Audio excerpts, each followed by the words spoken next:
everyone. Welcome. Good morning to those in the United States, and good evening for those who are in South Asia. I'm Wazira Zamindar, an associate professor of history here at Brown, and will be moderating this conversation that has been made possible by the Saxena Center for the Study of Contemporary South Asia, as well as the Kogut Institute for Humanities here at Brown.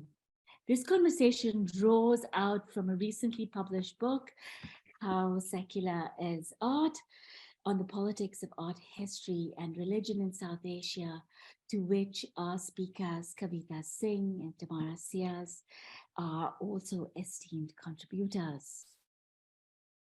If the retributory demolition of a mosque has provided some of the inaugural sightings of crisis, sighting in its two senses of being both visual as well as spatial, it has been a crisis not just of politics, but of political concepts that had once organized post-colonial aspirations for overcoming what we thought were colonial regimes of religious difference, colonial regimes of religious difference.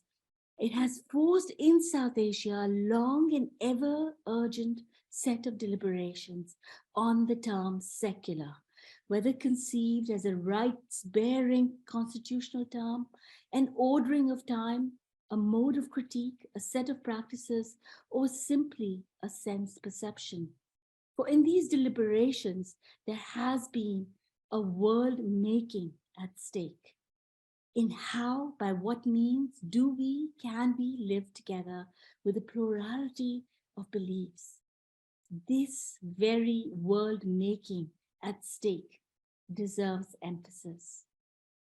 Art history has been drawn into the fray, kicking and screaming, not only through the ancient monuments and rubble, but also through an abundance of forms that have demanded entry into and challenge a number of disciplinary formations. The attacks on and the new activisms of contemporary art at Shaheen Bagh, no less, have made it an integral interlocutor of our times. If political scientists, historians, philosophers, literary scholars have something to say about the secular as an orientation to or a displacement of religion in the face of religious nationalisms, so do these who have had to contemplate the objects, both visual and material, of the hugely contested domain of history of our historical or shared past. One of the significant contributions of this book, as it was brought together with a whole series of important scholars, some of you who are here with us on this Zoom, is that it interrogates both the categories of art as well as the secular. From different perspectives, the essays challenge any simple opposition between the sacred and the secular, the religious and the secular, heeding closely to the entanglements of politics, history, and importantly, feeling. Thinking from the South, South Asia becomes this vital place, integral place to examine both the epistemic violence of art itself and its possibilities, the restitution of heterodoxies, the sensibilities of wonder, and of course, a commitment to a whole range of transformative political imaginaries where the world making is at stake. Our two speakers today, Kavita Singh and Tamara Sears, contributed to a section of the book entitled Architectures of Devotion. And here today, they interrogate seemingly a secular practice of conservation or the seemingly secular practices of nationalisms, building imaginaries, albeit via the sites of temples. And I want to say that as we think with them, temples in India it calls forth, or I hope we can also engage with, say, the form of the mosque in Pakistan or Bangladesh, ways in which majoritarian religious nationalisms and accumulation of sensibilities around places and their histories are of important pressure points to think with. It is a very special honor to introduce Kavita Singh, who is who was a professor of art history at the School of Arts and Aesthetics at Jawaharlal Nehru University in New Delhi. For she has not only been a formidable scholar, I think many of us here are aware of her scholarship and have built on it, but also an extraordinary mentor and friend to many here.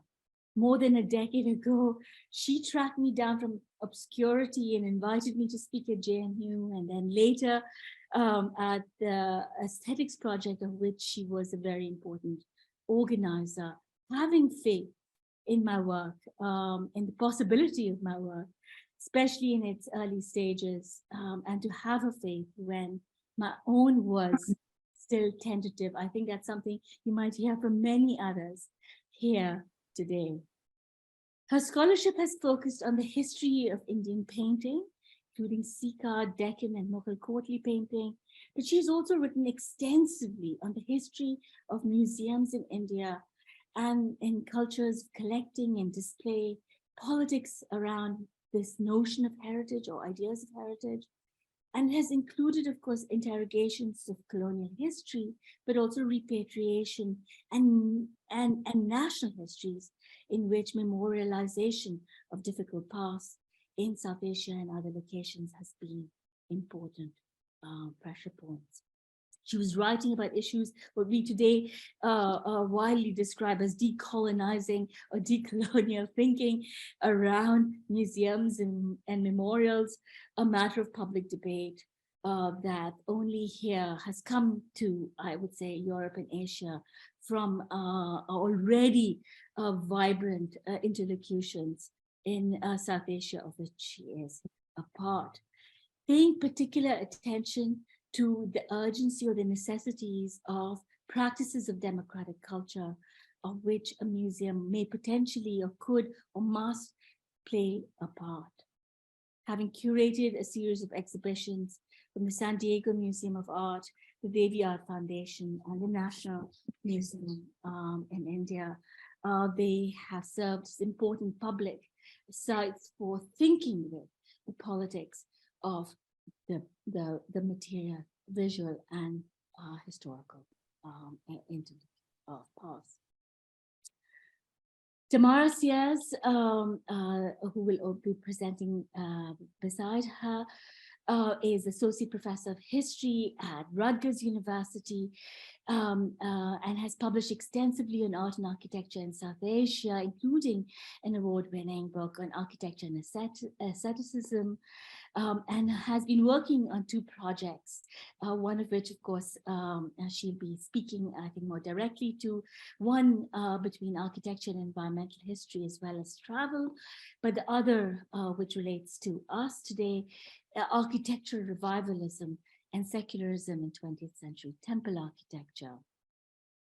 Following Kavita Singh's presentation and Tamara Sears' presentations, Saloni Mathur and Tapati Guha Thakurta, the co-editor of How Secular is Art, will follow with comments, and then we'll open to the audience for a Q&A, and I hope to hear from as many of you who join us. Let me introduce also Saloni Mathur and Tapati Guha Thakurta, albeit again, like Tamara and Kavita and Tamara, need a little introduction. Saloni Mathur is a professor of art history at UCLA, and her work on colonial museums and collecting and exhibitionary practices, as well as on the work of, or the formations of, one could say, art criticism as well as practices of art. Geeta Kapoor and Nirmal Siddharam, who recently passed away, have been extremely important. And of course, she's been a collaborator with Kavita Singh on thinking with or work on the museum in South Asia, and from there to think with the museum from elsewhere. Tapati Guha Thakurta is the Honorary Professor of History and former Director of the Center for Studies in Social Sciences in Calcutta. And of course, her work on the art and cultural history of modern India helped to shape a field of inquiry on art and nationalism, in particular, an interrogation of colonial and national formations of art. And her most recent work on Durga Pujas forms an important line of connection with the questions of how secular is art, really a formulation that she has brought to bear in both the coming together of this book, and I hope we'll hear more from her vis-a-vis also this conversation. So without further ado, let me turn over to Kavita Singh, and she can also thus share her PowerPoint, and yeah, over to you, Kavita. Thank you very much, Vazira, for that absolutely fulsome, if not over the top introduction. I have one serious objection to something that you said. You have never been obscure, never. From the publication of your first book, you've made everybody sit up and notice you. So I felt very privileged when you actually agreed to come and speak at JNU. So let's set that absolutely, straight. Is the presentation full screen? Is it looking okay? Should I launch into it? Oh, I'm not even at my first slide. Okay. Is it looking all right now? You need to go into full slideshow mode. Okay. Thank you. Yeah. Okay. Thanks a lot. All right. It was a really wonderful experience being part of the conference, which led to this book. And I feel very privileged to be in this book as well, which expands upon the conference's ambitions. And it's to me, it seemed like a really important book. So many, many thanks to Vazira and to Tapati for including me in the conference and the book. I'm going to offer a kind of a summary of what I wrote in my chapter in this book. And my paper in this book actually takes us to the southern tip of India, to the province of Tamil Nadu, whose landscape is dotted with thousands of temples, as you know, large and small, old and new. Some of these temples are under active worship. Some of them have fallen out of worship and have become secularized into monuments. But many of these actually are lying neglected. And it should have been incumbent upon the archaeological authorities of the nation, the archaeological authorities at the state level, to tend to these and to conserve them, but they haven't. And so my paper follows a few private initiatives that actually step into this breach and take it upon themselves to repair and to revive these temples. One of the organizations that I track in my paper is called the Reach Foundation. And Reach is a foundation that actually conducts field visits to track down some of these abandoned, broken temples. It raises funds and it brings in the expertise to repair and to rebuild them. And Reach also engages with the local community to ensure their participation in the future upkeep of the temple once it has been repaired. The group that runs the Reach Foundation mostly consists of a younger core who work in the IT industry and are looking for something meaningful to do with their spare time. But their activities are actually led by experts in the field who consist of retired archaeologists, scholars, epigraphers, who mostly had their careers in the Archaeological Survey of India, which is the country's official custodian of monuments. So these elderly archaeologists understand the historical value of the temples. They understand the techniques that are appropriate for their restoration. And the younger IT crowd has the drive to sustain these campaigns, to manage publicity, to do the networking, and to raise funds, which are also very important parts of the work. But to understand what truly motivates Reach, we need to listen attentively to the way in which they describe what they do. So when Reach members explored a ruined temple and they found the shivling within it, they cleared the space and they offered flowers and ablutions to this shivling.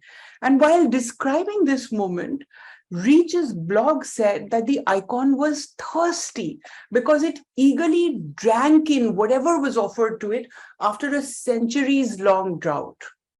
When a project needs funds and a wealthy philanthropist comes forward to provide money, the blog exults that the Lord himself has sent his devotee to do the work of God. So clearly, Reach Foundation's conservation projects are informed not just by an interest in architectural heritage, but by a sense of devotionalism.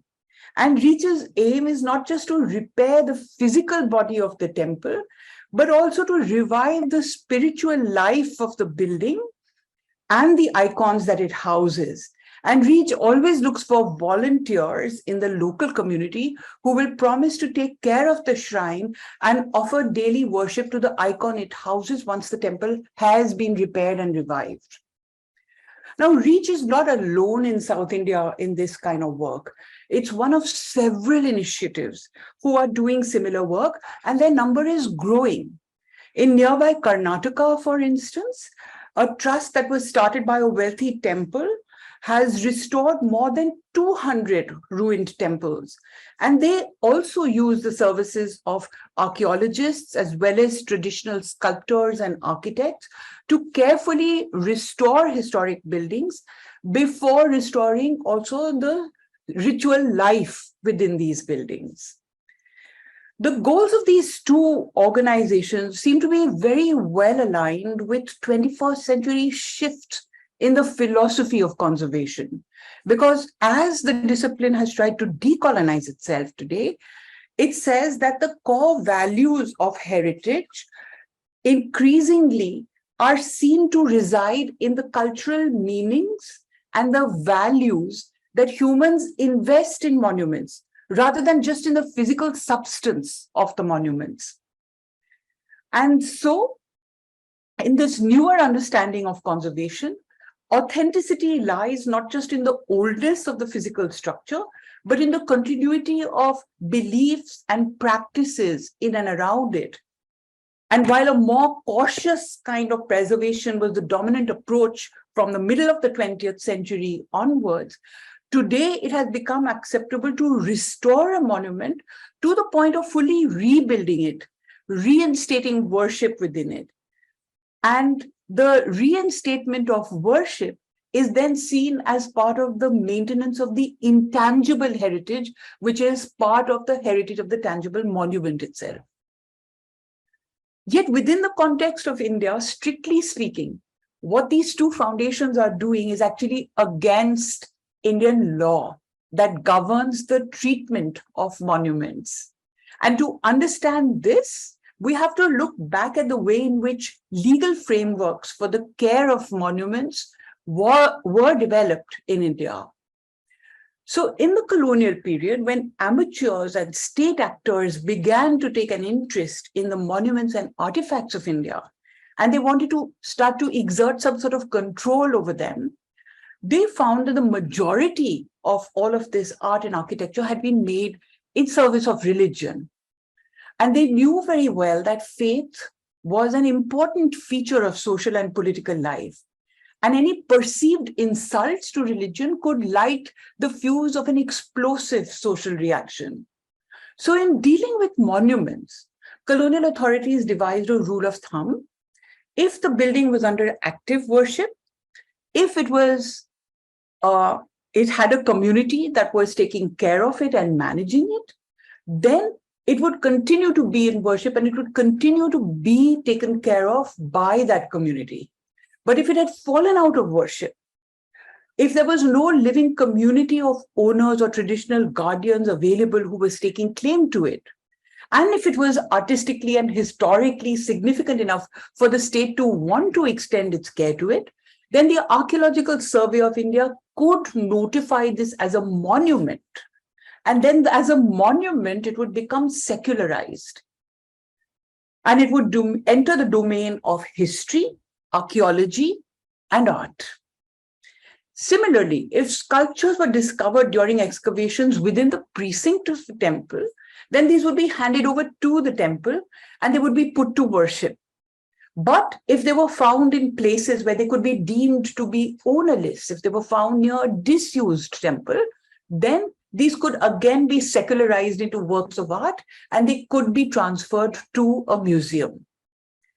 Now, the consequences for the subsequent life of a building or an artifact could be very profound, because by falling into this or that category, the artifacts and the buildings were placed in two entirely different ontologies, different regimes of value that brought with them different protocols of control and of care. For worshippers, an icon is the material support for the presence of God, and it must be nurtured and cared for as if it were a living being. It must be bathed and fed and given offerings. So here, an icon of the Nataraj and his consort are given a special ritual bath with turmeric, sandalwood, honey, ash, and milk before they are decked out in silks and jewels and flowers and taken out in a procession. And this is rather different from the context of display for a Nataraj sculpture in a museum. No museum conservator would allow honey or turmeric or milk to touch its surfaces. But in the temple, these substances that can well be harmful for the physical body of the sculpture become essential for maintaining the living presence of God within it. Similar protocols also apply to temples that have been turned into monuments, as opposed to living temples that remain under worship. The erstwhile temples that have turned into historic monuments are placed under the care of archaeological authorities whose goal is to preserve but not to renew. I'm quoting from the handbook that the Archaeological Survey follows. So to preserve but not to renew the building, not to add anything to it that wasn't there at the moment of its entry into the domain of monuments. And this is important because by extraneous additions, the historical value can be lost and its authenticity can be destroyed.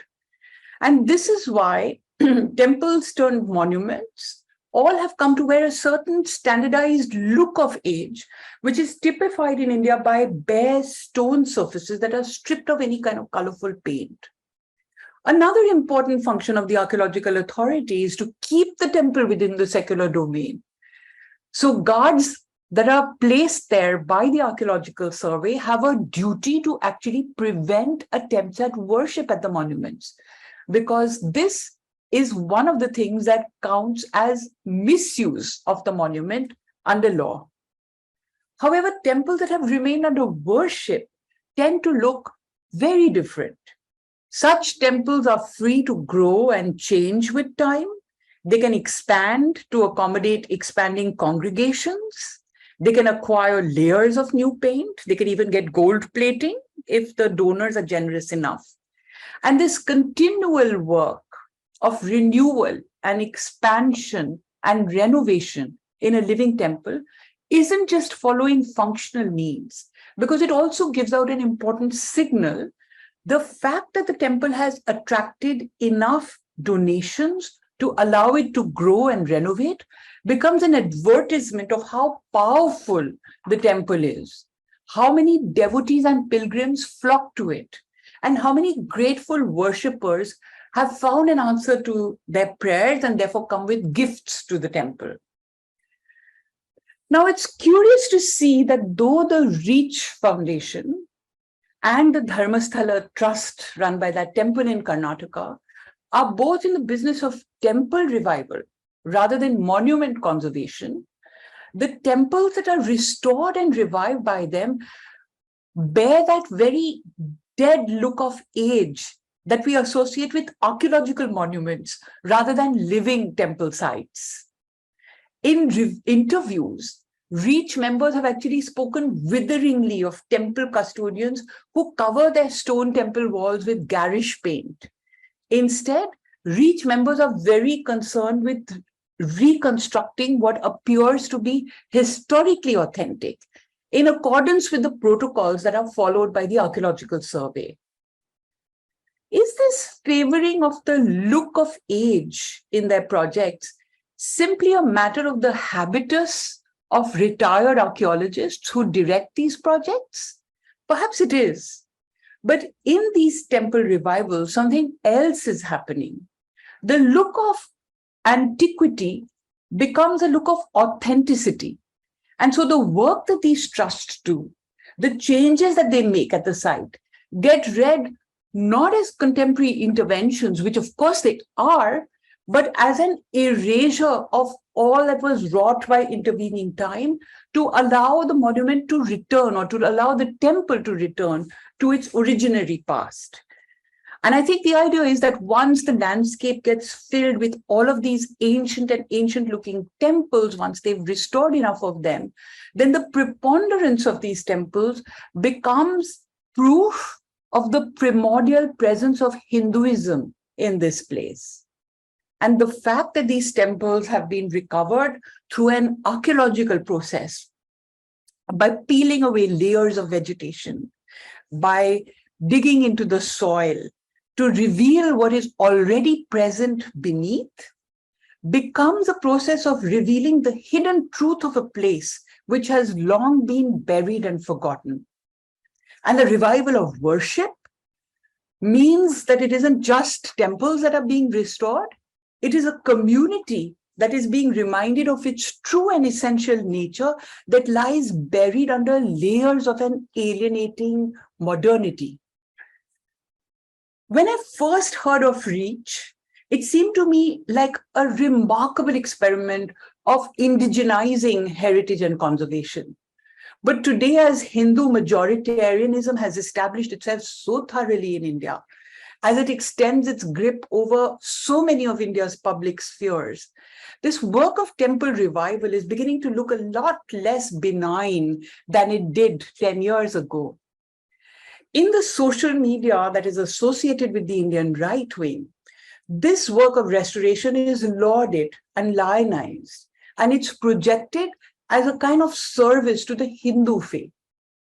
Now, it's inevitable that there would be a convergence of interests between groups who revive Hindu temples on one hand and Hindu hard right groups on the other, because discourse about temples has always been very important to Hindutva. But rather than celebrating the many existing and functioning temples in India, Hindutva discourse has tended to focus on the temple that has been damaged or has been destroyed. And indeed, the political project of Hindutva mobilization through the second half of the 20th century actually depended upon the ruined temple, which it endlessly fetishized. For a long time, the damaged and ruined temples were invoked as evidence of 1,000 years of oppressive Muslim rule. But while following the celebration of the work of the Reach Foundation or the Dharmasthala Trust in reviving damaged temples, I became aware now of the enemy that was now being targeted by the Hindu right. And this enemy was the state, the godless, secular state that dares to meddle with and deny sovereignty to the domain of belief. The marauding Muslim has slipped into being a threat of the past. It is the state's secularism with its archaeological controls that disallow worship at many of these sites that is being identified as today's major threat and challenge. New right-wing social media influencers like Reclaim Temples share images of temples under the Archaeological Survey that are being poorly looked after And this becomes an argument for freeing temples from government control. Adding his voice to theirs, the godman Jaggi Vasudev mounted a particularly aggressive campaign in the run-up to the Tamil Nadu elections of 2021 to try and create a popular demand for the return of all temples to the Hindu community. The campaign doesn't stop at the revival of disused temples or of demanding administrative control over functioning temples, but it also demands the desecularization and the resacralization of those temples that have been turned into secular monuments. And it has now started very noisily demanding the reconversion of Islamic monuments that are claimed to be temples converted into mosques. Today, to many observers, giving respect to community rights over monuments seems like the ethical thing to do. But as with many things, the view from up close is very different from the view from afar. And by the re-enchantment of these monuments that claim to restore their cultural meaning by not just repairing the temple, but reinstating worship within them, a majoritarian community is gaining a ground from which it uses a rhetoric of inclusion to justify what is actually an exclusionary politics. As Audrey Trushke has recently pointed out, Hindutva ideologues have commandeered the discourse of decolonization and have turned it into its own contronym, where in the name of decolonization, they seek to do the opposite, which is to impose colonial forms of knowledge that identified Hinduism with India's authentic essence. In the groups that have been following online, temple restoration is wrapped up in discourses of the restoration of the rights of the marginalized and the oppressed, which is again a contronym because it's using minority rights discourse and appropriating it for majoritarianism to assert itself. What does this portend? Many critics have said that the world of secularized monuments and museumized objects, the world of glass cases and historical study, is a disenchanted world that reduces sacred icons to mere sculptures and holy buildings to mere matter, robbing them of their meaning. But from the ground of India, I would argue that the process of secularization and the resulting supposedly disenchanted world that it produced was one that wove its own magic. Because when it turned an idol into a sculpture, when it turned a temple into a monument, it lifted it out of its particular religious context. And while this was a loss for some, it was a gain for others because it allowed a Hindu object or an Islamic object to become my heritage, even though I'm a Sikh, as it brought me to an appreciation of the object through the common ground of art and skill and historical interest that could allow my Hindu neighbor and myself to have an equal stake in its appreciation. Conversely, the re-enchantment of objects, reinvesting them with a special, magical, spiritual, religious power for the community of origin, also means shutting out others from access to it. And traditional communities, I should remind you, don't have a special claim to being just and fair. After all, it is traditional societies and faith communities that can traditionally be exclusionary and unjust, excluding non-members, but also excluding its own members that belong to the wrong gender or the wrong age or the wrong caste. With time, the remaking of these monuments or potential monuments into temples, I suspect, will lead to the unmaking of all the spheres that had secularized and allowed the sharing of art. And we will watch this process just as we are watching the unmaking and the shrinking of the spaces of our shared citizenship and democracy as well. I'll end here. Thank you.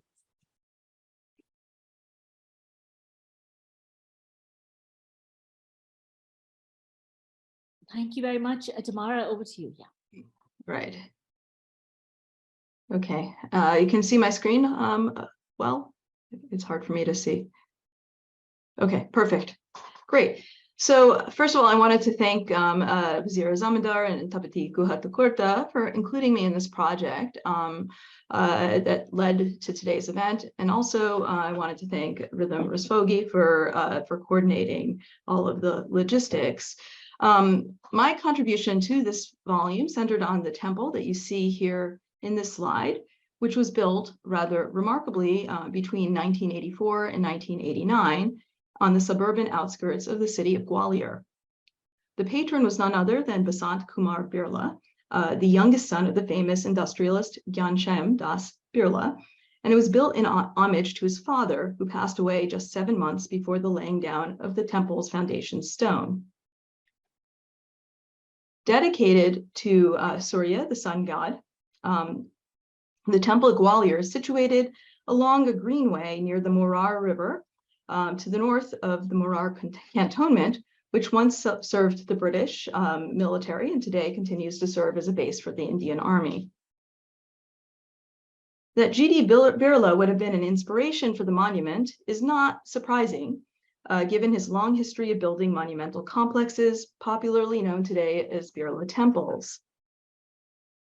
Frequently located in cities and towns associated with the family's business interests, these temples represent efforts to revive past architectural traditions and to bring them together with new forms of religiosity that were distinctly modern. And also to provide, to borrow Kavita's term, a sense for the primordial place of Hinduism in ancient India. It is worth noting that the temple is not far from Birla Nagar, which is the neighborhood that was built around the Birla Temple Mills, established in the early 1920s. What makes this temple particularly compelling is the choice of its design, which frankly has fascinated me since I first encountered it back in 2001, completely by accident. Any art historian familiar with India's visual histories will immediately recognize that the temple's basic form is modeled after the famous 13th century Sun Temple at Konarak, originally built by King Narasimha Deva of the Eastern Ganga dynasty.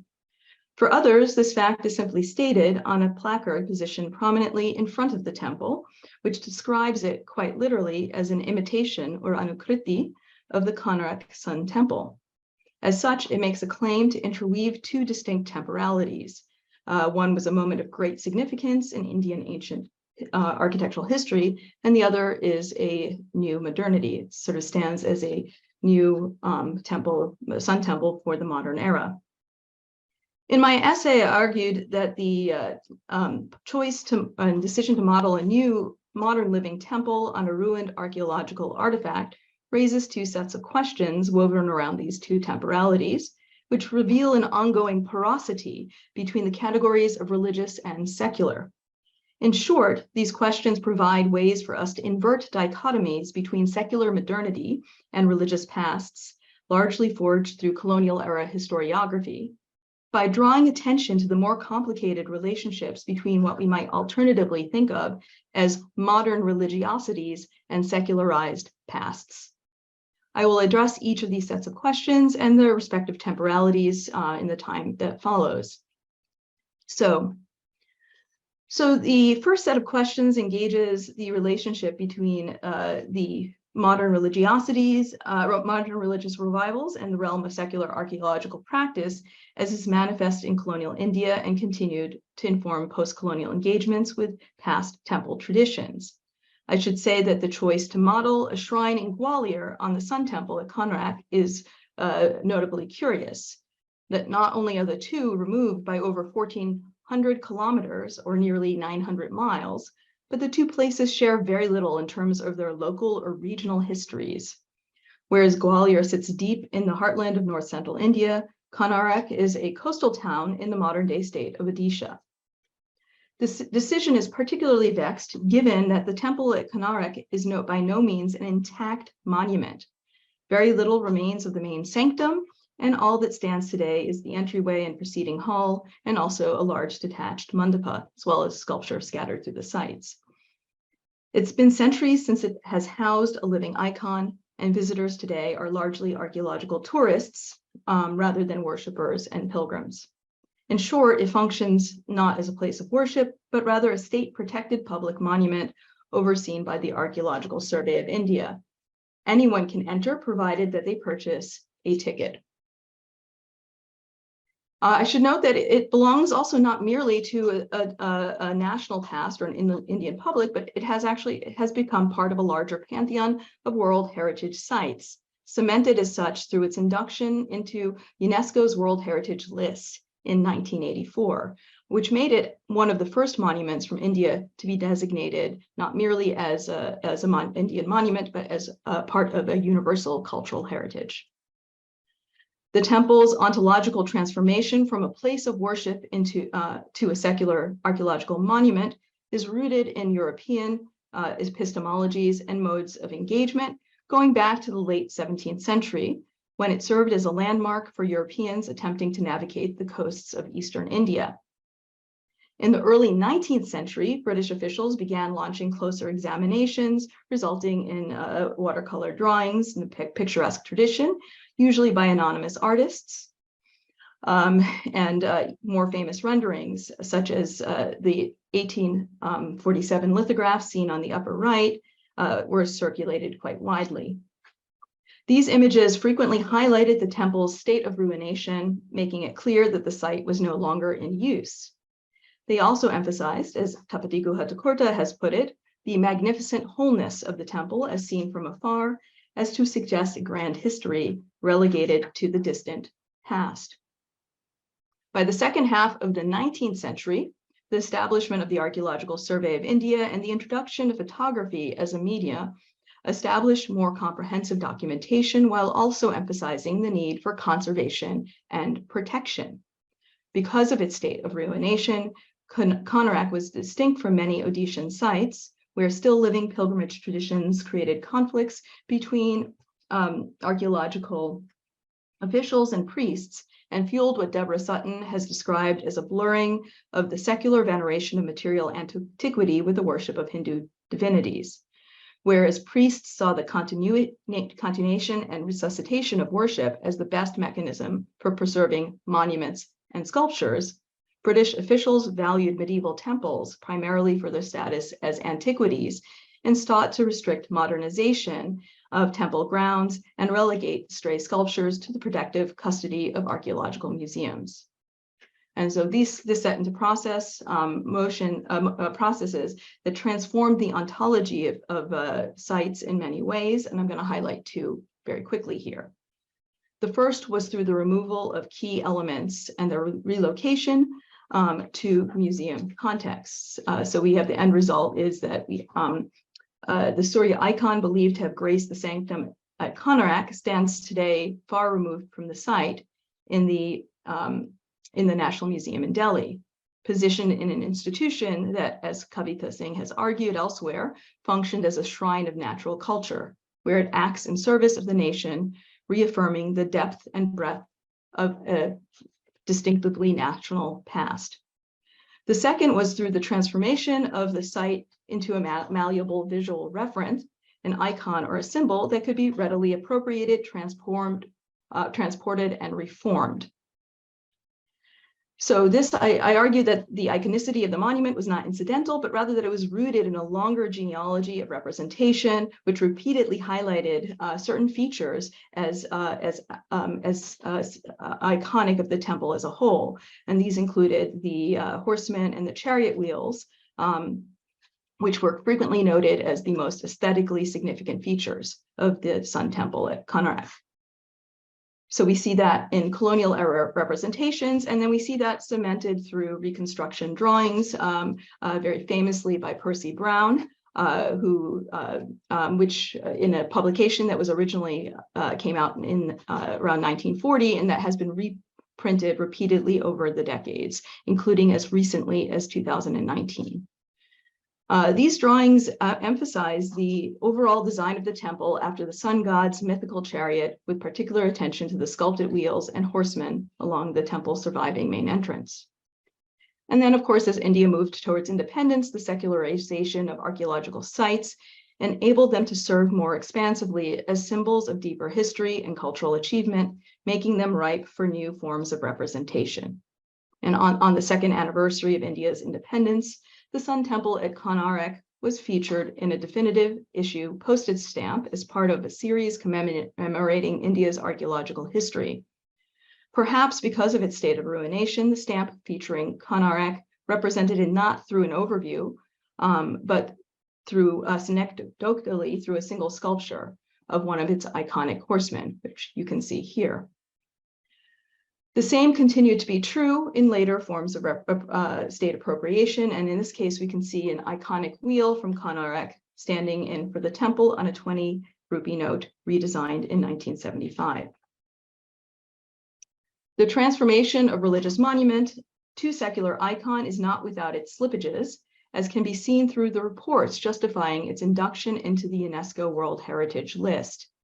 The report, for example, justified its positive recommendation through the fulfillment of 3 distinctive criteria: that the monument represented a unique artistic achievement, a masterpiece of creative genius, that it served as a unique or exceptional testimony to a civilization which has since disappeared, and that it could be considered an outstanding example of a type of building or architectural ensemble which illustrates a significant stage in history. One can see actually that these are the 3 universal criteria laid out by UNESCO. If you look at the specific details provided in the report on this particular temple, we can see the slippages, the kind of conflation of religion with history, noting the site's historical significance as its link to Brahmanic beliefs and the diffusion of the cult of Surya. So what I would like to suggest is that the elevation of Konark from a national to a universal cultural heritage at this moment in the 1980s, which is precisely the moment of the construction of the Gwalior Temple, cannot be extricated from this longer history of representation and archaeological practice. So the second set of questions in the essay calls attention to a crucial historical moment in the 1930s, which saw the rise of the Sarvajanak Temple, or literally a temple of the people, fueled in no small part by the construction of the Lakshmi Narayana Temple in Delhi by members of the Birla family. The Sarvajanak Temple was unique in the sense that it consciously integrated a wide range of non-religious activities into the domain of the temple grounds in order to serve a broader and often urban public. So such temples had sweeping grounds that could provide space for family picnics, and they also attempted to exert an ethos of pluralism to embrace the diversity of Indian populations. By integrating public functions into its spaces, the Sarvajanak Temple also participated in the formation of a new secular sensibility embraced by emergent urban intellectuals and middle classes. This sense of secularism in the Indian context, however, should be understood as distinct from secularism as defined in other places. Secularism in India, as Ashish Nandi has argued, was accommodative rather than absolute in its separation of religion from the realm of state governments and public life. Often discourses of secularism became enmeshed with notions of religious pluralism, of moving beyond singular sectarianisms to transcend religious difference, embracing a wider range of communities. And from the very beginning, Birla temples embraced such an all-encompassing promise of religious pluralisms in ways that exemplify the difficulty of extricating the secular from the religious. For example, the idea of creating an all-inclusive temple can not be disentangled from caste politics, and particularly efforts to eradicate untouchability and discrimination based on caste.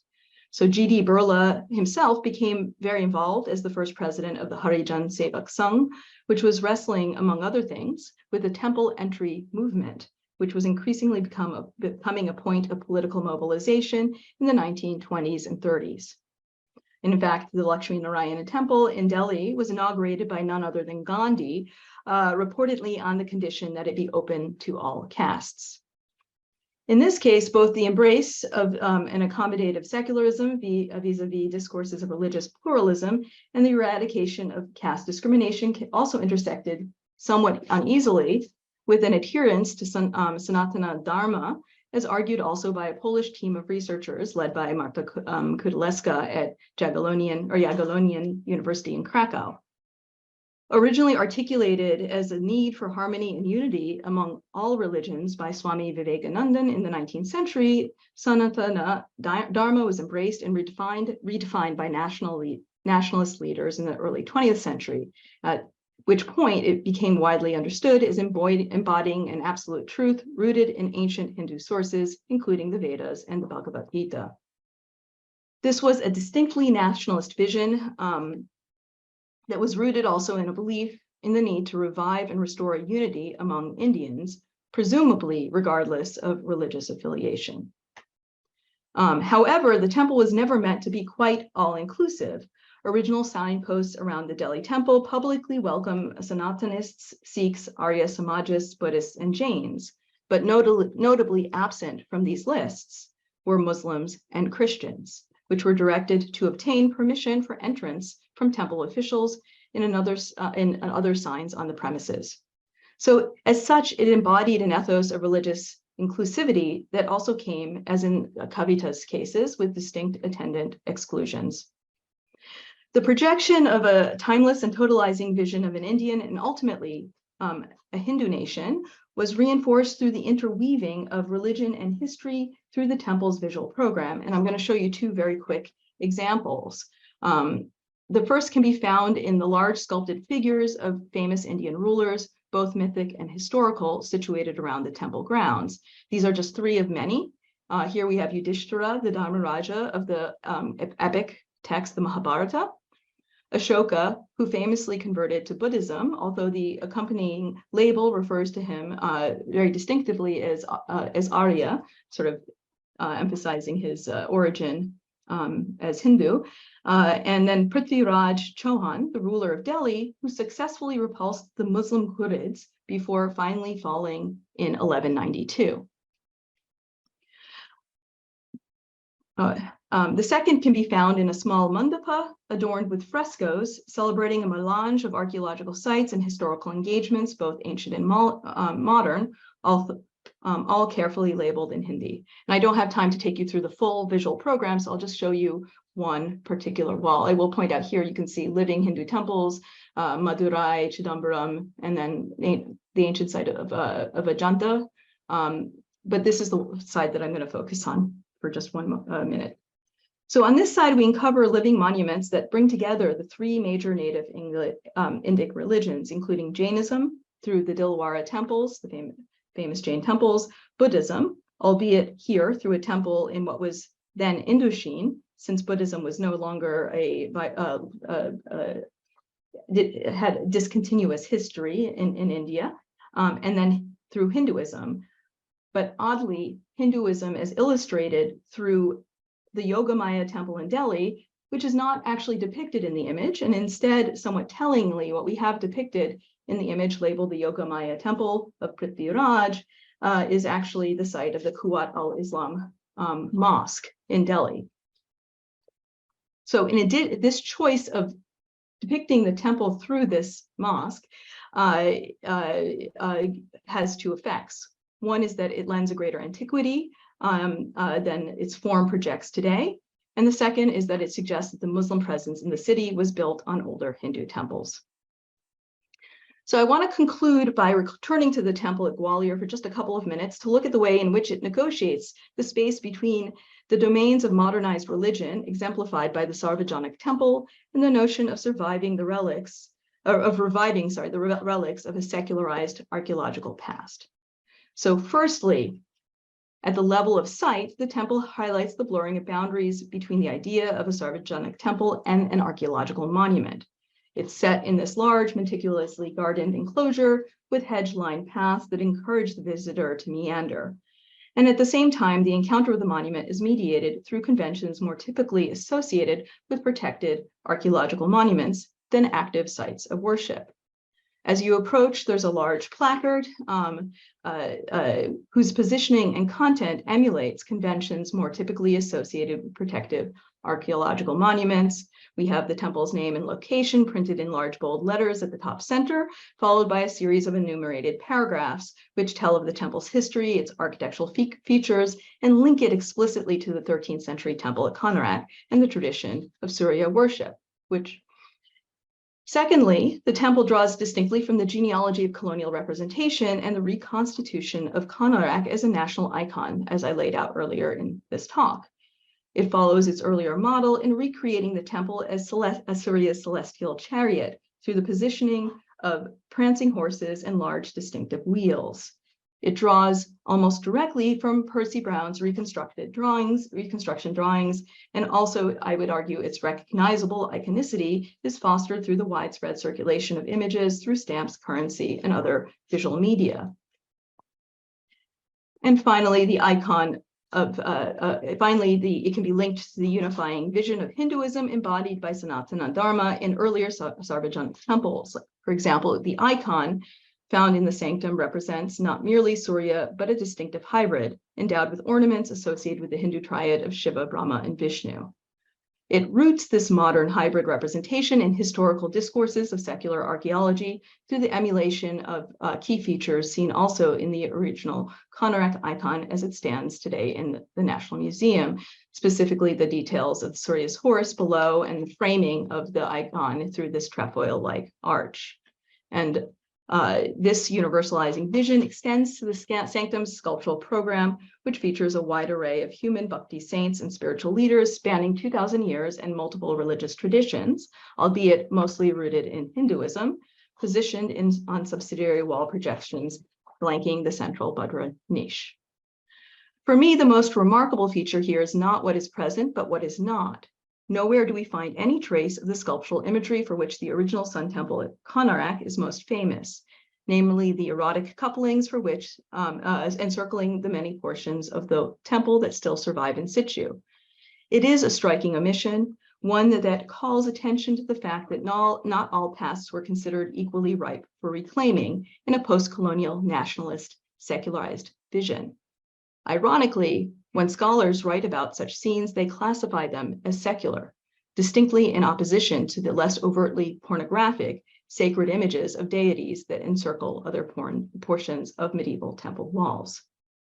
So just the last comment is that looking more closely at this temple, I think, can open up many ways to engage the relationship between conceptions of secularism and religiosity in 20th century India, particularly in relationship to the deep archaeological past and a rapidly changing present.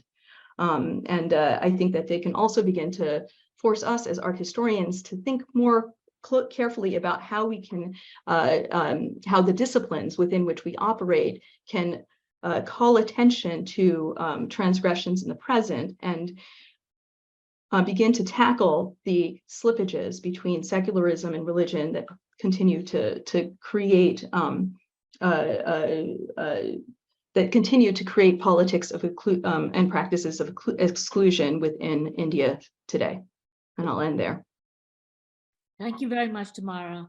I'm going to hand it over directly to Saloni and then Tapati for giving us comments and a weight into the discussion.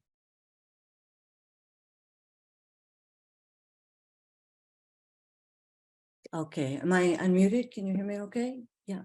Okay, super. Well, thank you both. Thank you very much for it's an honor to be invited to respond to these incredibly rich papers, and also you know, anything I do will be very inadequate because of the complexity and nuances that you see here. Tamara and Kavita have contributed what you've heard today are just short summaries of much longer analyses, chapters in this new edited volume by Vazira and Tapati, co-edited, that also itself emerged from an event, a conference several years ago now. I'll begin with a couple of comments about the volume and then move on to maybe address a few really crucial aspects of what Tamara and Kavita have presented here. So the question mark that hangs from the title of this volume, How Secular is Art, ?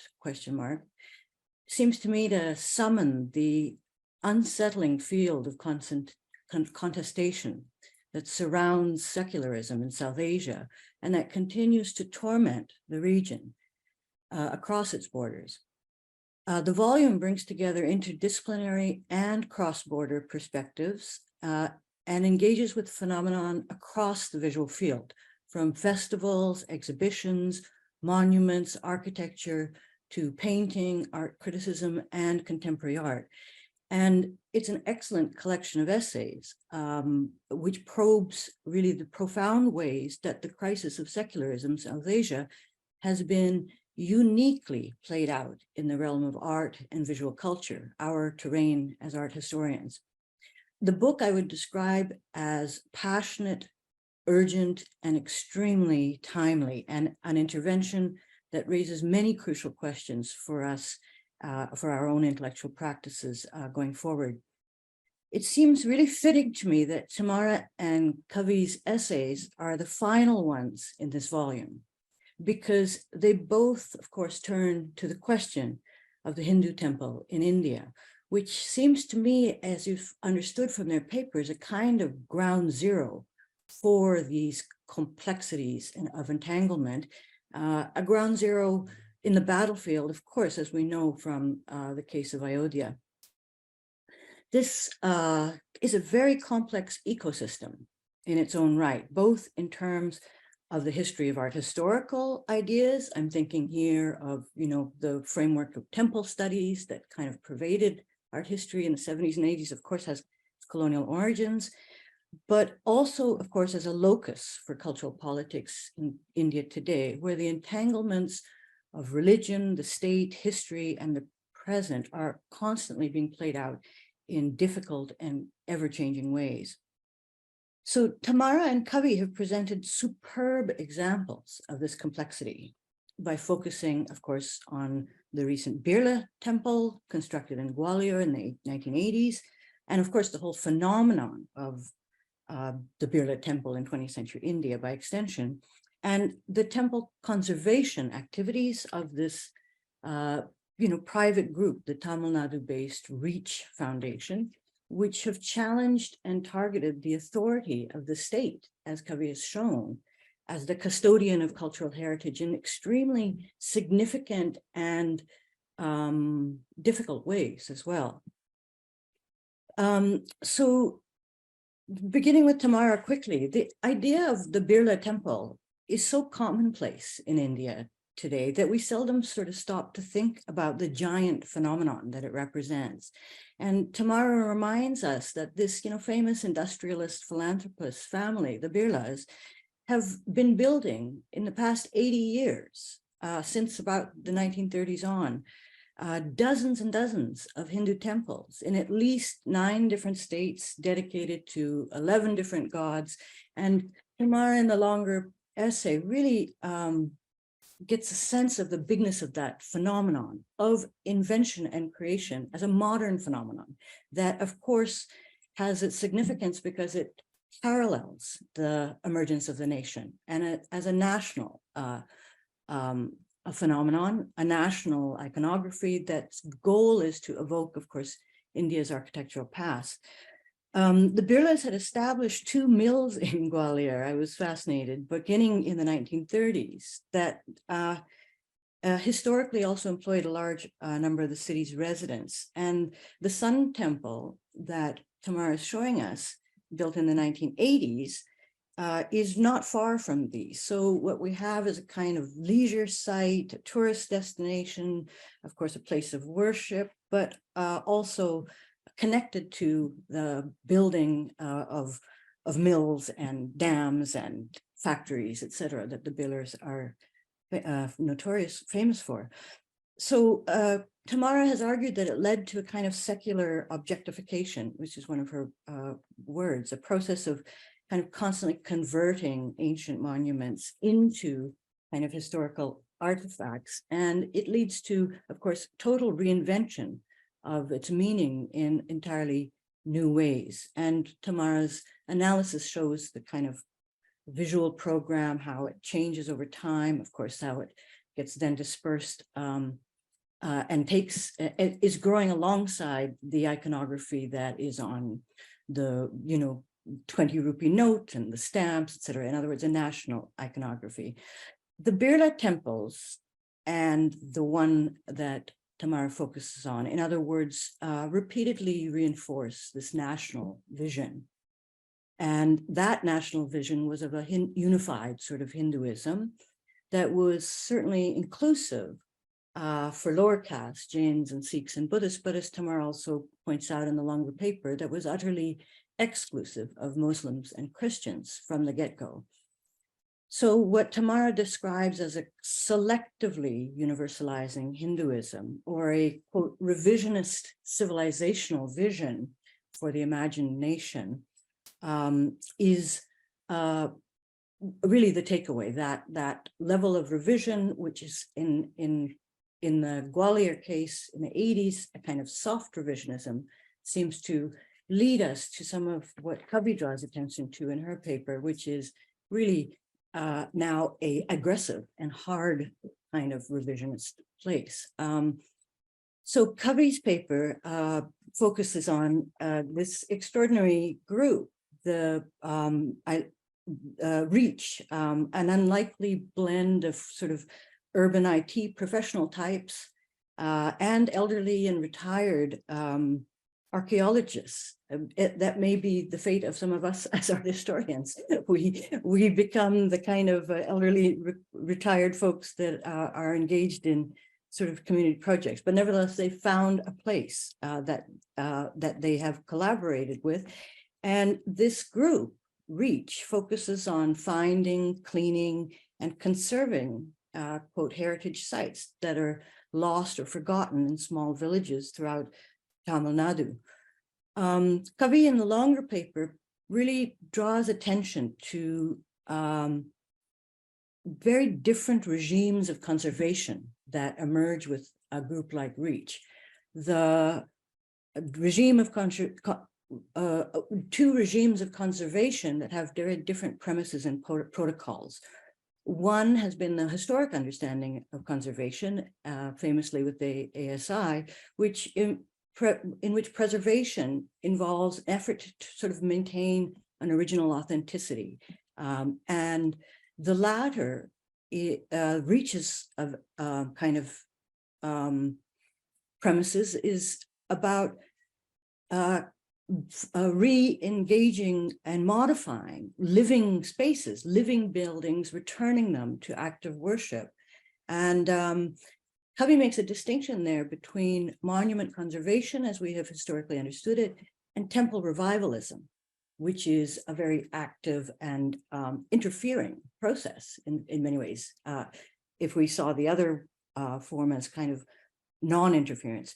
She calls this new model conservation as devotion that we need to begin to think about. And the goal is both to repair the material body of the temple, but also restore its spiritual life. So it's a combined kind of effort that is taking hold in very important ways.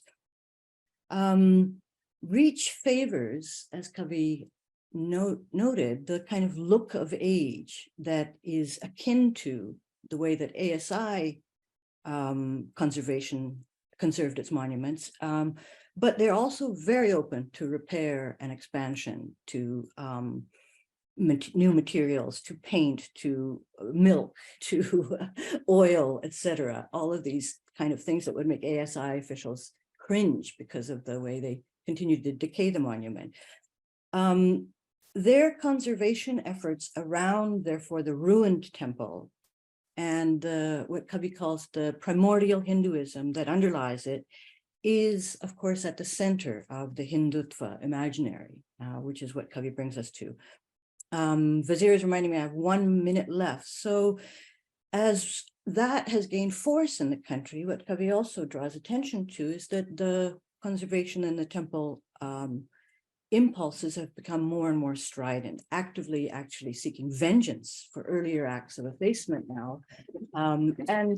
Hashtag movements that are, free Tamil Nadu temples, meaning liberate them from the secular regime of the state and return them to the hands of devotees. So I am not sure that this is dizzyingly complex terrain for me. And I'm not sure that I have a question more than a couple of observations.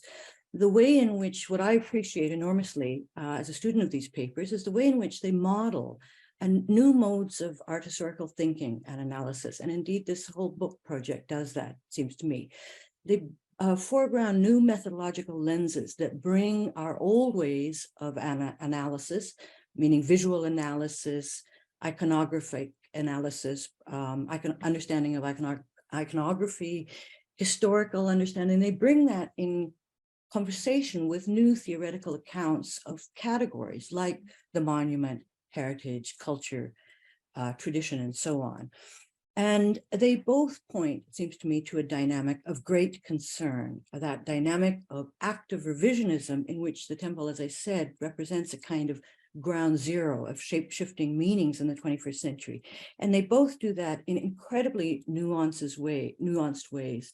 And I think I'll end on this point, that they help us, they remind us that we need to continually think against those majoritarian forces, not just alongside or monuments in 21st century India, but against certain majoritarian forces that persistently surround them and swallow them, it seems to me, in front of our very eyes. So both of these papers, seems to me, raise new questions for all of us going forward. And I thank you for that very much. Thank you, Dapati. Over to you. Dapati is the impetus from which the book has emerged forth. I look forward to her comments and thinking with paper. Okay, can I be heard? Okay. Okay, I'd like to begin by really thanking our two main speakers today, Kavita and Tamara, for being there at the conference, being there in the book, and of course, for their wonderful presentations today, which really sum up some of the main issues and tensions that run through the full volume. I'll just begin with a few points. Just give me 1 minute.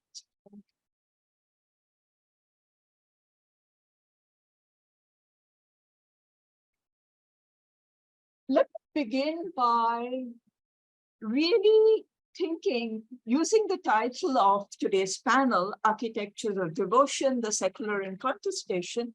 I'll just begin briefly by thinking about what was really at stake in our struggling with the category of the secular, in trying to unhinge it from its place as secular mandate, state mandate, as political dogma, or as disciplinary professional expertise, and reclaim it as a different kind of ground.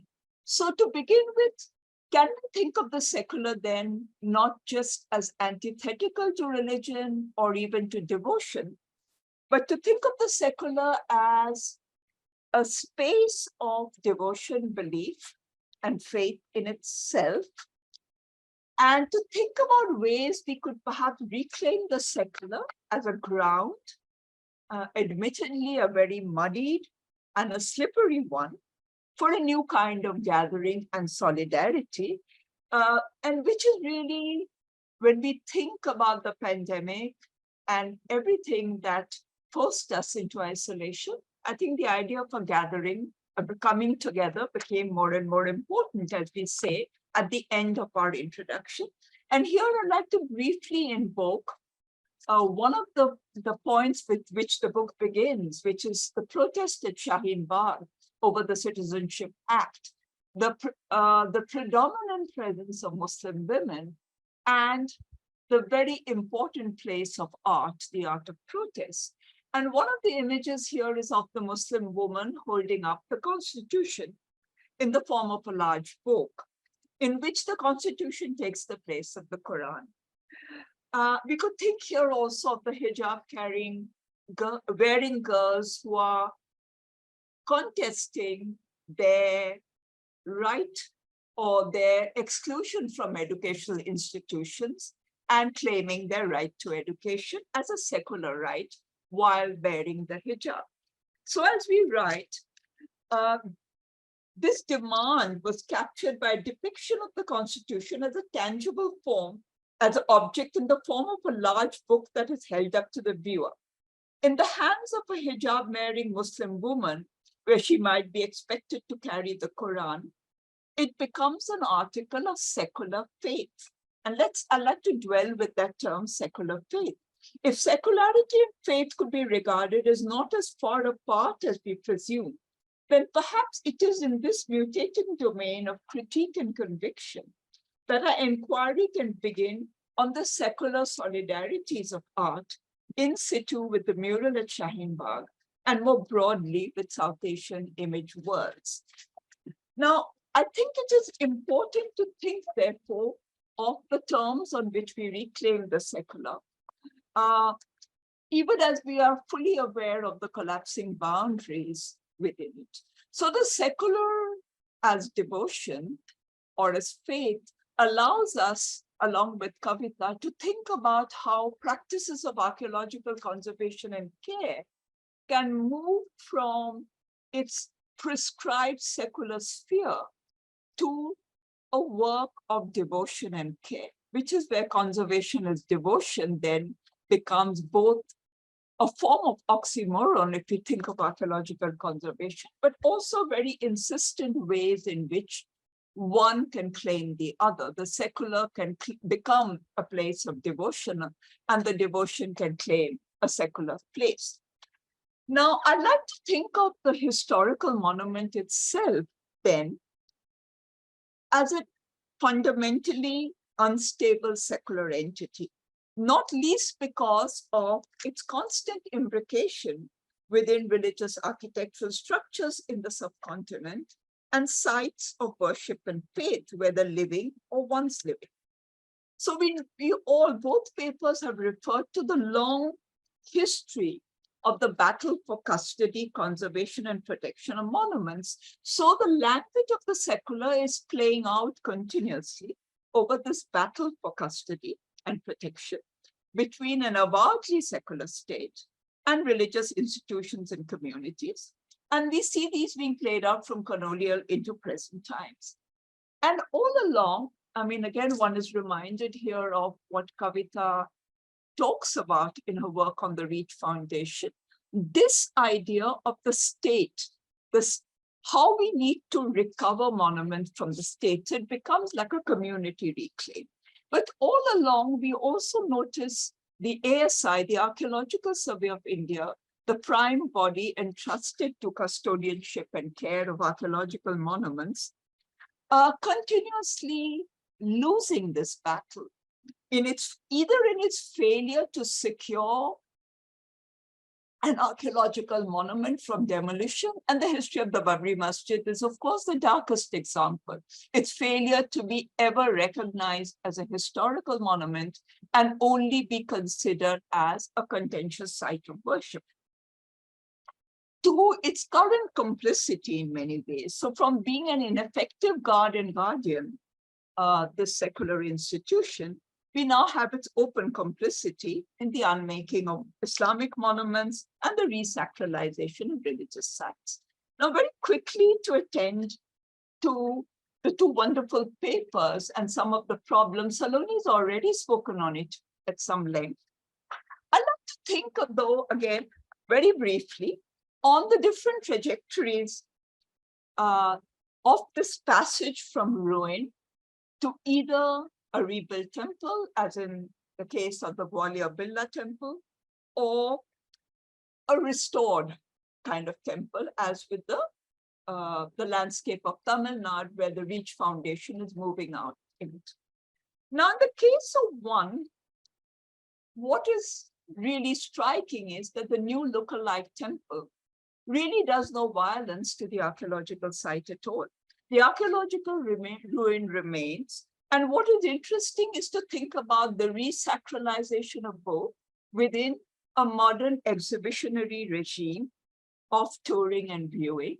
In one case, the archaeological relic becomes, yes, a site of tourism. It's part of an exhibitionary complex. But so is the temple. The Birla temple is participating in the same new mode of the temple as a museumized and exhibitionary complex, which Saloni Kavita's book points to, and which is now being widely talked about. Now, in the other case, so this question of the temple becoming a monument, the temple becoming museum-like, and on the other hand, the archaeological monument or the museum itself making ways for the claims of communities and religiosity. This is something that increasingly the binary between temple and museum, between artwork and religious icon is being questioned. In the case of Kavita's paper, I think what I found very interesting is how she really refers to two kinds of bureaucracies here. So-called secular bureaucracy represented by the archaeological survey and its duties of conservation, and a religious bureaucracy represented by the Hindu Religious and Charitable Endowment Trust, which also has its own claims on monuments. Now the work that Reach is doing seems to fall into a median space. It's like a vacuum in between, which the people involved in Reach are rushing to fill. It is that medium space where you have two institutions, one religious cum secular, which is the HRCE, and the other, the ASI, where the secular is also easily slipping into the domain of religious revivalism. And so I think it is this median space and vacuum that become very important to think with, where in the name of archaeological conservation, temple revivalism can quite seamlessly step in and produce what we are now looking around us as a fast developing, revitalized landscape of Hindu nationalism, of a majoritarian religiosity. I'll end by very briefly referring to what is the grim reverse picture that is really here, that what temple building and temple revivalism is really pointing to is a parallel history of demolition and excision, particularly of the Islamic monument. And so interestingly, I'm thinking of the ways in which the Hindu temple practically visually replaces the Quwwatul Islam mosque in the representation in the gallery of the Birla temple in Guwahati, where you're almost wishing away that the mosque by reinserting that imagined temple of Prithviraj. So the grimly reverse picture is all around us, and I think it's important to remind us on how this history really takes us back to independence and partition itself. An independence which is marked by the rebuilding of the Somnath temple, by saying that a ruined temple is a national shame. So the archaeological relics are bundled off to a museum and a brand new temple is made. I have 1 minute to go and I'll keep to it. But also to look back to partition, because partition is, in a way, the major backdrop of this book, as it looks at the vexed and troubled career of secularism across the partition, the twice partitioned subcontinent. And it is important to think how Islamic monuments become a very early victim of partition. Victim in two ways. One, if we were to look back on how, and Nayanjot Lahiri writes about it in her book Monuments Matter, how it is two prime Mughal sites, the Humayun's tomb and the Purana Killa, which becomes the main refuge of those who come across. They become the site of refugee camps. There is a considerable damage to monuments, but the ASI here practically has to concede its custody because of the political imperative. And much later, could they recover their custody over these sites and reclaim it? And it's very interesting to think of ASI vis-a-vis the refugee rehabilitation units, two units of government which are really fighting. But I think from there, we also begin to think about demolished mosques, like say the Moti Masjid in Mehrauli, which is actually re-salvaged by the ASI. But from there into the present has been another loop, as we know, and which is why when we end with this stories of temple building, the last essays, in terms of a reinvented landscape of Hindu religiosity, we are also then looking at another trajectory that leads us from Somnath, the remade Somnath temple, to the demolished Babri Masjid, to the now threatened life of structures like the Igda Masjid in Mathura and the Gyanvapi Mosque in Varanasi, where the ASI is complicit in the game of in finding idols within these, and really, rather than ensuring the preservation of the structure, both courts and archaeological survey are today part of the game of a wished erasure, a wishing away of these monuments.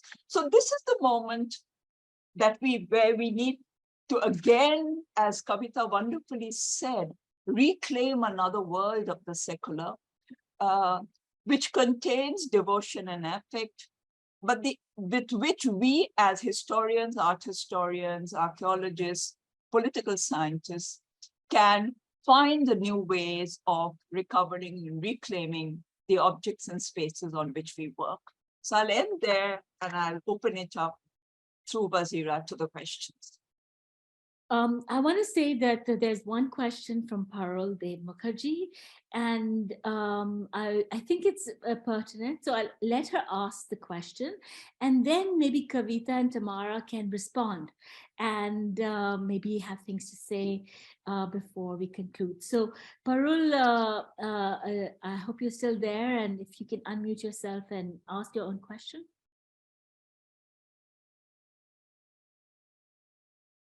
Okay.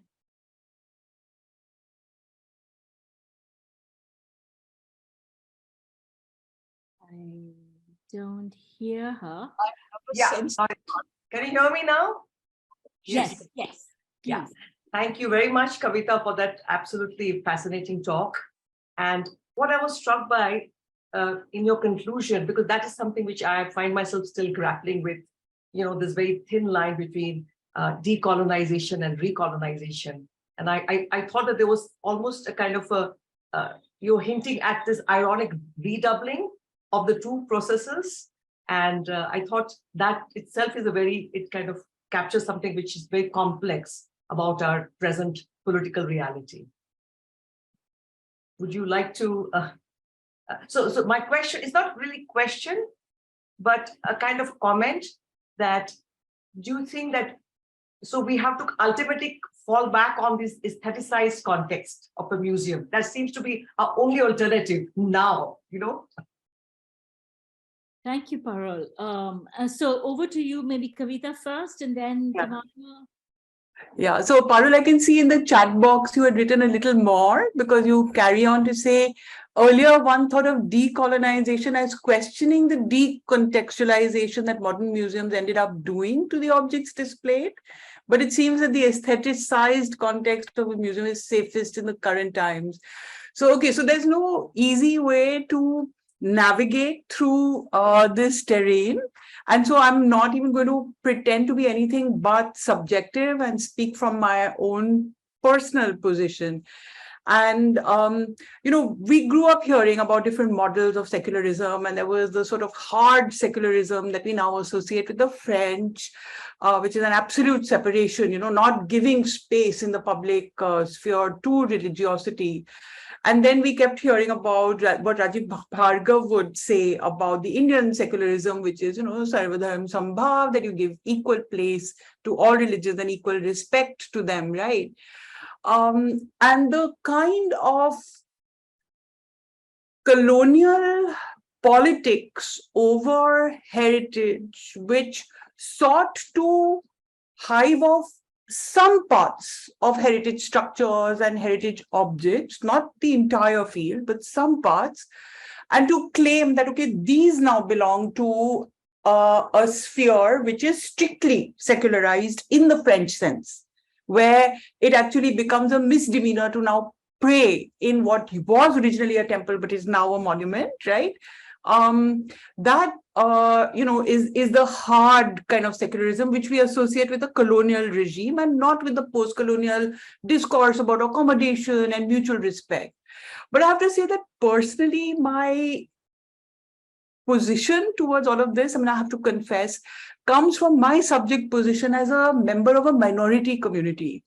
And I'm not from a minority community that is very strongly threatened right now, but in very important years in my life, it was when the Khalistan movement was on, when I was living in Delhi, when the 1984 riots were on, when I directly felt that my family and my home was under potential threat. We survived by a whisker.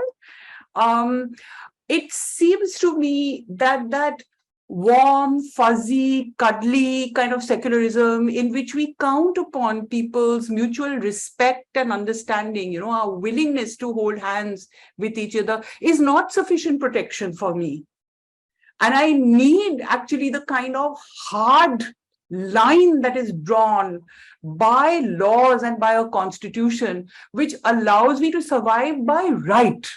And so it seems to me from my subject position, and I can only now think about the subject position of our Muslim co-citizens, for them, they would also need to find refuge, not in the so-called Indian model of secularism, but actually in the much harder enforced by law version that we associate with the French. I won't take more time, but so obviously in the arena, like forget about human rights and survival, but in the arena of culture also, therefore, it seems to me that the refuge for me belongs in the area where a certain kind of secular protection, is given to things, but the status of those things actually gives protection to a secular sphere, which we can claim, has a right to exist. Just as temples have a right to exist, and mosques have a right to exist, and vihars have a right to exist, so does the museum have a right to exist, because it is a constituency for some of us, right? So, I mean, that's where I would draw the parallel between these different bits of my being. Thank you. I think that goes to the heart of like a lot of tensions in how does one think with the history of the museum. But I'm going to turn it over to Tamara first, and then a few more questions and comments. Tamara. Thank you. I mean, this was an incredibly rich set of comments, and I have many more notes than I can possibly address. I just wanted to sort of follow up with Kavita's comment, because I think I'm really glad that you identified the subject position, because it made me think as well, because I find this material very difficult to talk about. And I think that, by means of full disclosure, I'm in a similar situation to Kavita, in that my father is a Holocaust survivor and my whole family's from Warsaw. So I am part of the diaspora, second generation in the US, and very sensitive to the kind of soft politics of exclusion that can lead to the kind of hard politics that that come out in Kavita's paper. So I appreciated Saloni's sort of distinction in talking about those two as fundamentally interrelated. And in the essay itself, and this is an evolving project. This is I've been thinking about these temples for 20 some odd years. I'm very there's been this new book that has come out, this Polish extensive study, which has looked at a number of them in detail. And so the larger project as it's evolving is sort of the Birla temples are becoming a piece of it, but it's looking at a much larger range of phenomena, including the reconstruction of sites like Somnath. And to this, one of the things I do find interesting is that the architect of the Gwalior temple was actually Chandrakant Bhai Sompura, who of course is a very prominent member of the Sompura lineage of master architects, and who was also involved in many projects, including the construction of the new Somnath Temple in Gujarat.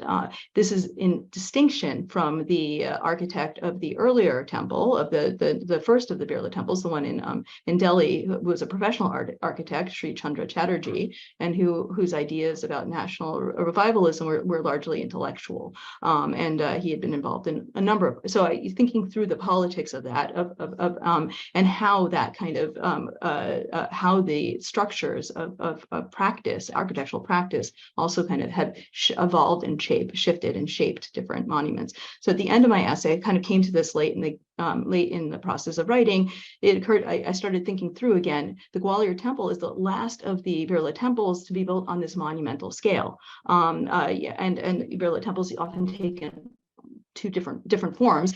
Some of them are quite small and are associated mostly with industrial parks. Others are large urban, like the one in Gwalior is part of a larger urban fabric. So that's true of the temple in Delhi. And I think there's a lot to be said for where they're positioned. So Saloni brought that out from my essay, but the same could be said for Delhi. Its position in New Delhi, sort of in dialogue with the new kind of colonial capital. So again, think about its location and siting in relationship as a kind of discourse between the kind of secular realm of the city, or so-called secular realm of a new republic, a new modern form of governance in relationship to new visions of modern religiosity. And there's much more to be said there. But I started wondering and thinking about why it is that we haven't seen more of these projects on a grand scale. And I think that there is something to be said for the fact that this kind of unifying the soft vision, like the unifying vision of Hinduism with its soft exclusions, is not consonant with the kind of violence that erupted in the 1990s. And so I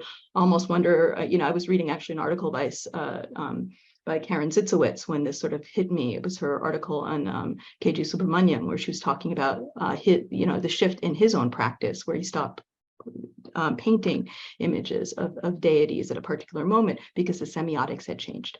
And so I started wondering whether or not, this was in fact the case. So I think we need to think about this also as a not, unlike the kind of totalizing vision, as the kind of production of modern temples is not totalizing throughout every decade carries with it different kinds of challenges, different kinds of politics, and so they need to be contextualized within, I think, those moments. So there's more I can say, but I will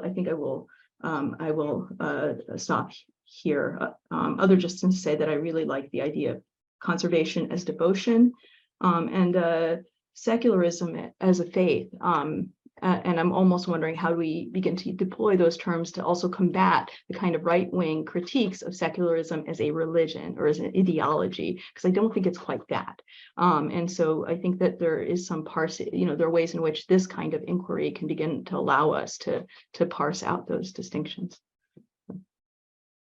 Thank you very much. I think both Tamara and Kavita, your comments take us very much to the heart of this, really, one could say, a very difficult, very, very difficult conjuncture, in which on the one hand, we've been historicizing the ways in which institutions of modernity, colonial modernity, Archaeological Survey of India, the museum, have been complicit in the ways in which religious politics come to bear themselves in the form of partitions and thereafter the post-colonial condition.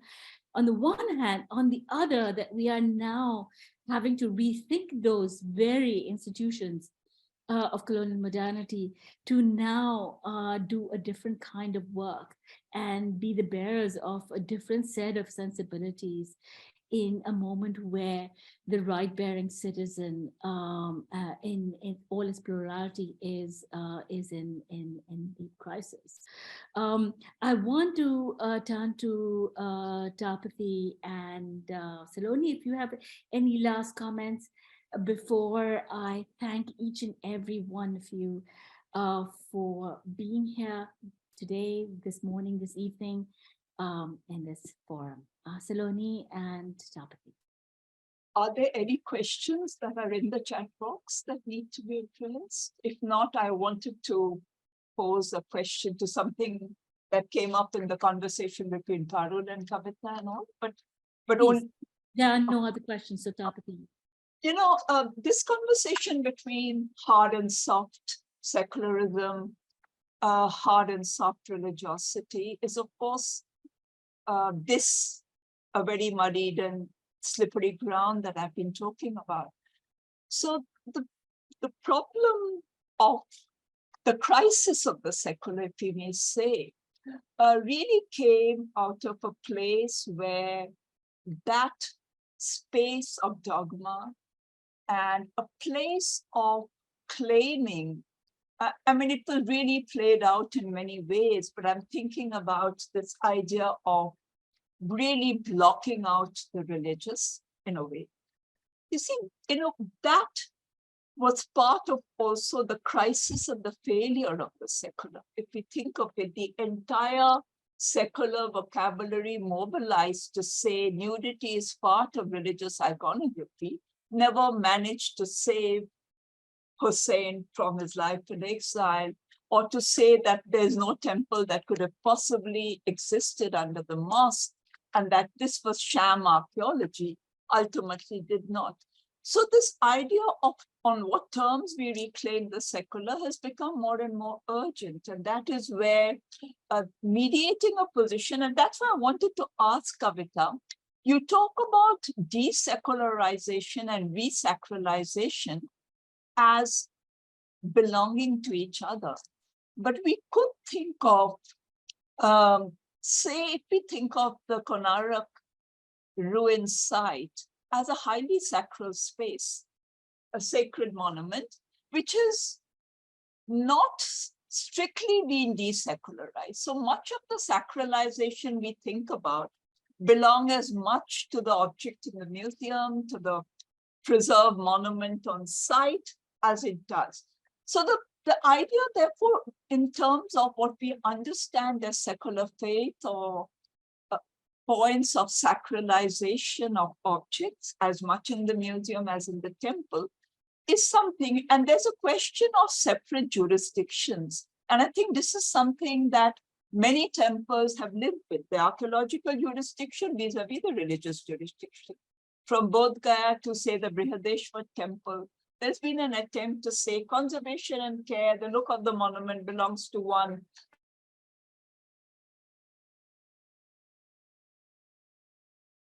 Saloni. Oh, I think we lost Tapati there. She was in mid-sentence.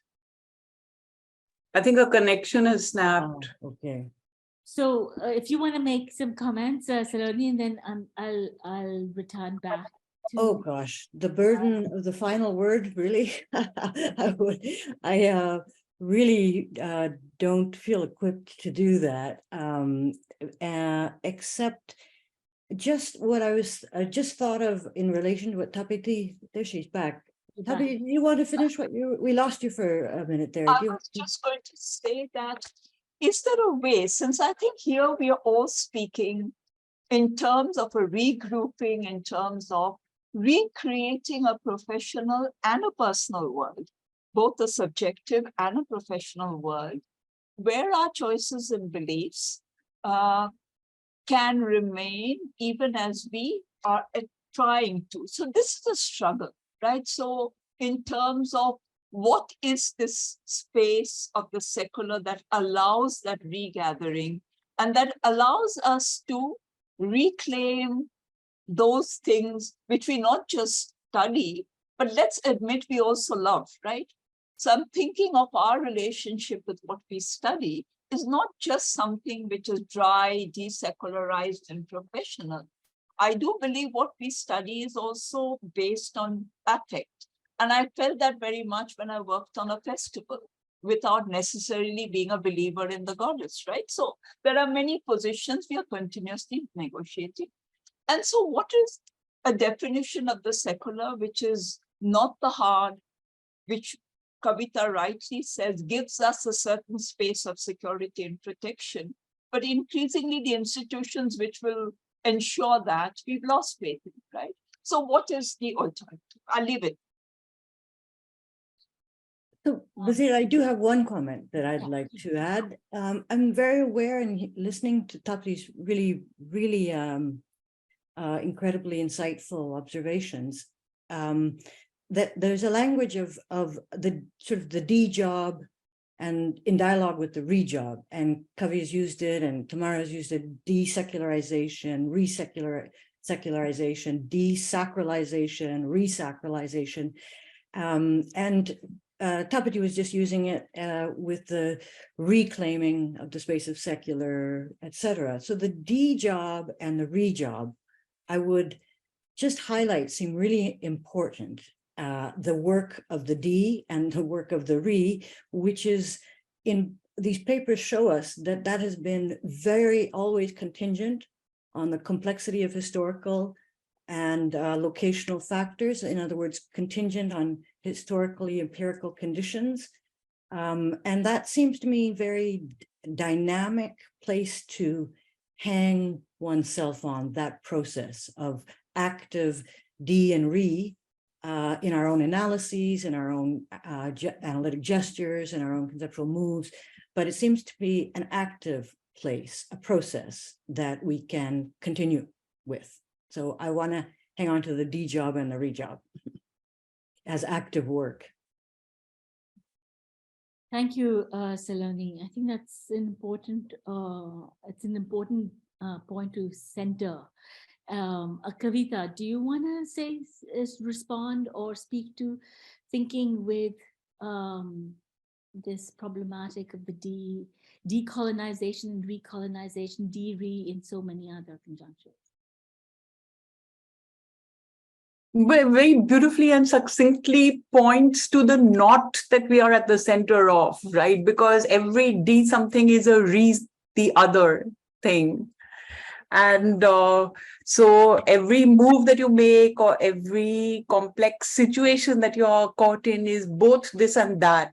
In many ways, what Taupati was also talking about, I think, is part of the same D and re, where there is, having lost the ground for secularism in India now, we who wish it had afforded us better protections are now looking back and analyzing its errors and missteps and, missed opportunities, and wondering if we had not been secular in this way, could we still have been more secular than we are today, right?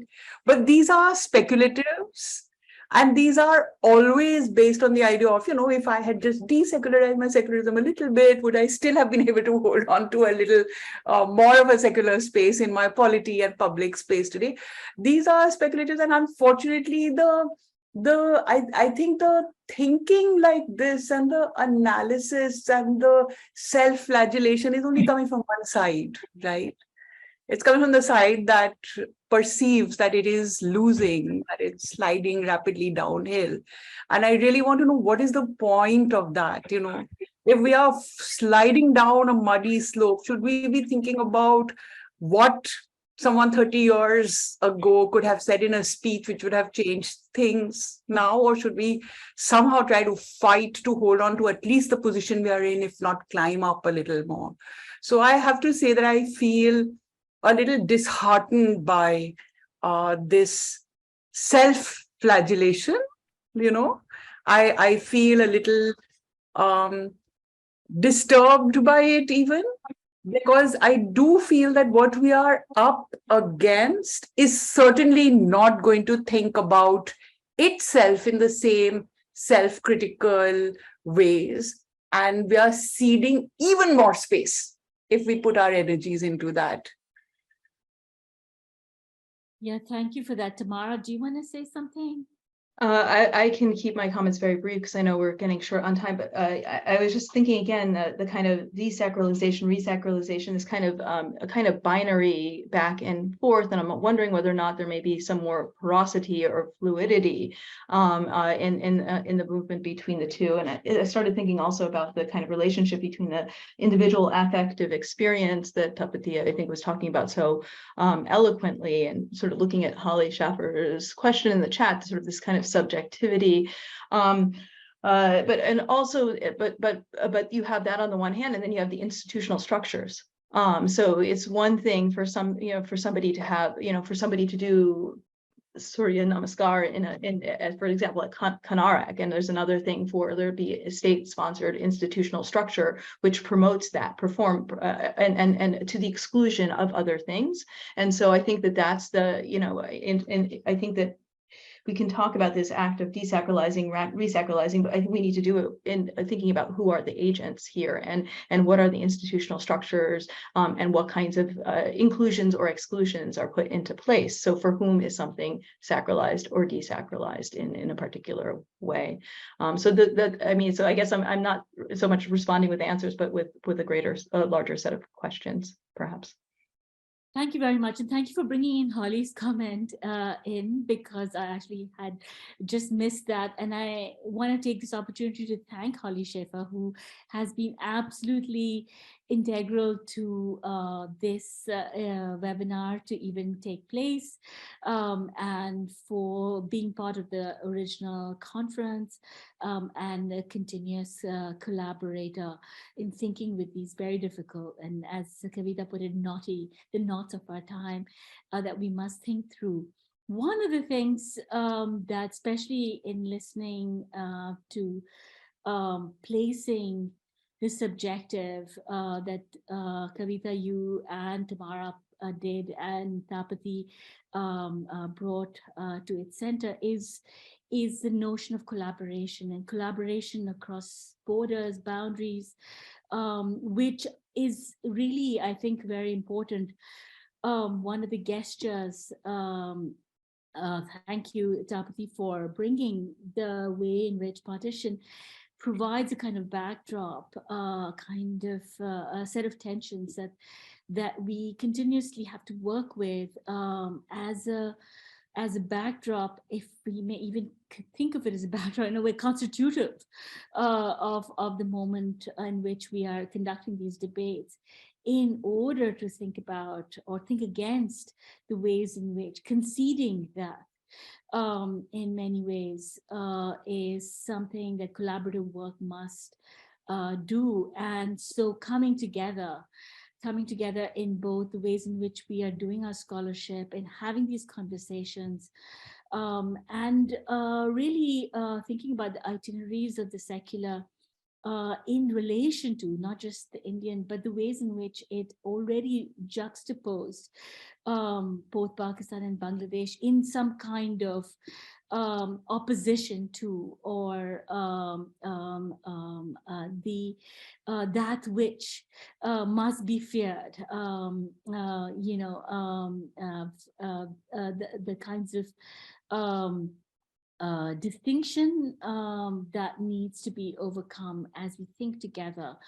And I want to end by actually just saying that the collaborative aspect, and that's work that still really needs to do. It's maybe one of the weaknesses of our book together, which is that it doesn't have more robust conversation across the partition landscape of South Asia, which configures into the ways in which politics gets conducted within national frameworks, something that we must do ongoing. But this is a set of conversations that are, this is the book, is just one node or moment in which we must continue to conduct these conversations, and I hope together with all of you. So with that, I want to thank each and every person who's been here. I know some people were on and off during the course of the webinar, but really this, as much as Zoom is, it is one that has allowed us to come together across borders. So thank you for that. And Tapati, I don't know if you want to say something by way of the last word. And thank you, of course. I'm just typing something, but let that be in the chat box. Yeah, I'm getting a few more questions too as we come to the end. But yeah, do you want to say something instead of putting it? Just very briefly to say that, I didn't think of to talk about the failure of the secular nation-state project was not about self-flagellation, but a very urgent critique on which one needs to rebuild a secular platform. So just to put it out there, professional platform, personal platforms, communities that can come together in solidarity through work, but otherwise through a shared faith in the secular, which may not be what we've seen being played out. So this return to the kind of Nehruvian national secular, or to the Birla model of a national secular, of an inclusive Hinduism, are full of holes. And that is a point that I think needs revisiting, to say that we can now not throw the secular out, which is one way, or, a kind of post-secular, or to even say we need to revive. So, I mean, there are extreme positions here. But to say that what is if a median ground is what the Reach Foundation could find, there are median spaces here that we as professionals and as people with our own deep convictions and faith in things religious and non-religious, let me put it this way, can perhaps reclaim. Just putting that out there. I have no clear way of where to go, but I feel I stand at the end of a professional career where we could have once taken that secular space for granted, and we no longer can. So there I'm absolutely with you, that what we once thought is just there as given has not been there as given anymore. Thank you very much. I think that's very, very important. How do we rethink the secular as a shared ethic? And what kind of work do we need to do together? And so thank you very much, everyone, for joining this forum. I hope that we will have a chance to meet in person over time, and our paths will cross again. Thank you. Thank you all. Lovely to see you. Take care. Thank you. Bye-bye.